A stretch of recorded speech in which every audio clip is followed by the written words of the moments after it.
तो 5 राज्यों में विधानसभा चुनाव नजदीक हैं और अब राजनीतिक हलचल भी तेज हो गई है। नेताओं की जुबान से सुनाई दे रही है राजनीतिक हलचल। आज तमाम जगहों पर इस तरीके की ही महामंथन हो रहा है, महारैलियां हो रही हैं। आज दिल्ली में बीजेपी की कार्यकारिणी की बैठक हुई, जहां पार्टी को प्रधानमंत्री मोदी ने और महामंथन में आने वाले विधानसभा चुनावों की रणनीति के आधार पर चर्चा की गई। इस रिपोर्ट में हम आपको बताएंगे कि पीएम मोदी ने बीजेपी की जीत का विजय मंत्र क्या तय किया और 2022 के विधानसभा चुनावों से पहले बीजेपी की रणनीति क्या रहने वाली है। बीजेपी का चुनावी महामंथन, वोट पर विजय की रणनीति, योजनाओं से लेकर नतीजों तक समीक्षा। दिल्ली में आज बीजेपी की राष्ट्रीय कार्यकारिणी की बैठक हुई और ये अगले साल उत्तर प्रदेश समेत 5 राज्यों में होने वाले विधानसभा चुनावों में बीजेपी की जीत पक्की करने वाला महामंथन था। बैठक में प्रधानमंत्री नरेंद्र मोदी के साथ साथ केंद्रीय मंत्री और कई राज्यों के मुख्यमंत्री और प्रदेशाध्यक्ष शामिल हुए। बीजेपी कार्यकारिणी की बैठक में चुनावी राज्यों को लेकर रणनीतिक चर्चा हुई। 5 राज्यों के मुख्यमंत्रियों ने चुनावी समीक्षा पेश की। जनता से जुड़ी योजनाओं का ब्यौरा दिया गया। बैठक में उपचुनाव के नतीजों पर भी बात हुई। साथ ही ये भी फैसला हुआ कि 5 राज्यों में बीजेपी सभी सीटों पर कैंडिडेट उतारेगी।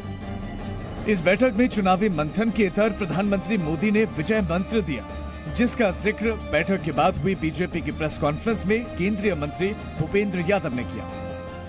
आने वाले समय में भारतीय जनता पार्टी की कार्यनीति को बनाने के लिए एक बड़ा मंत्र सभी कार्यकर्ताओं को दिया।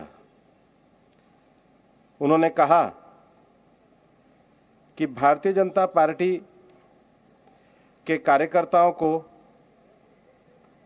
सामान्य आदमी के मन के विश्वास का सेतु बनना चाहिए, become a bridge of faith for common man. बैठक में पीएम मोदी ने कहा कि बीजेपी में सेवा ही संगठन है। पार्टी आम लोगों से जुड़ी रही है, इसलिए आज यहां पहुंच पाए हैं। दिल्ली में एनडीएमसी सेंटर में हुई इस बैठक में केंद्रीय मंत्री निर्मला सीतारमण ने वैक्सीनेशन पर सवाल उठाने वाले विपक्ष पर जमकर हमला बोला। पूरे दुनिया में सराहनीय काम जो वैक्सीनेशन का हुआ है, हमारी ही देश में विपक्ष ने शुरुआत से ही प्रश्न चिन्ह उठाया और खंडन किए कि कोरोना के समय सड़क पर नहीं दिखाई दिए, मगर ट्विटर के द्वारा हर संकोच के माहौल पैदा करने के लिए ऑपोजिशन के रोल के ऊपर भी इस रेजोल्यूशन में है। चुनाव में जीत की जमीन पक्की करने के लिए बीजेपी का मकसद है यूपी विधानसभा चुनाव से पहले बूथ लेवल पर ज्यादा से ज्यादा लोगों को पार्टी से जोड़ना, ताकि एक व्यक्ति नहीं बल्कि पार्टी का जनाधार बढ़े। ये एक डिजिटल कैंपेन भी है। आज कार्य समिति थोड़ी देर पहले माननीय प्रधानमंत्री नरेंद्र मोदी जी के हाथ में राष्ट्रीय अध्यक्ष जी की अगुवाई में उद्घाटित हुई है। लगभग टेक्नोलॉजी के प्लेटफॉर्म पे इस बार एक पार्टी ने एक अनोखा पहल की है। सारे पार्टिसिपेंट की डिजिटल रजिस्ट्रेशन हुई है। सेवा के रास्ते आगे बढ़ने का मंत्र आज महामंथन में निकला। साथ ही प्रधानमंत्री मोदी की ग्लोबल रेटिंग के बाद ये भरोसा और मजबूत हुआ है। बीजेपी की रणनीति और पीएम मोदी के ग्लोबल ब्रांड इंपैक्ट का उल्टा असर विपक्ष पर तो जरूर पड़ना है, जिससे ये बात हजम नहीं हो पाई। भारतीय जनता पार्टी के राष्ट्रीय कार्यकारिणी में उत्तर प्रदेश को लेकर क्या चर्चा होगी ये तो पता नहीं, लेकिन उत्तर प्रदेश की जनता गांव-गांव में, गली-गली में, घर-घर पे, चौराहे-चौराहे पे ये चर्चा करने लगी है कि 2022 में उत्तर प्रदेश में भारतीय जनता पार्टी की विदाई तय हो चुकी है। वहीं कांग्रेस को बीजेपी की बैठक में भी तानाशाही दिखाई दी। लोकतंत्र की कोई इज्जत बाकी नहीं रह गई है।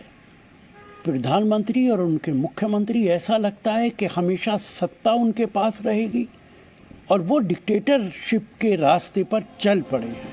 सूत्रों के मुताबिक प्रधानमंत्री मोदी ने बीजेपी की राष्ट्रीय कार्यकारिणी की बैठक में कहा कि ज्ञान सिर्फ किताबों से नहीं मिलता है, बल्कि लोगों से आत्मीयता से मिलने और लोगों के बीच काम करने के तजुर्बे से आता है।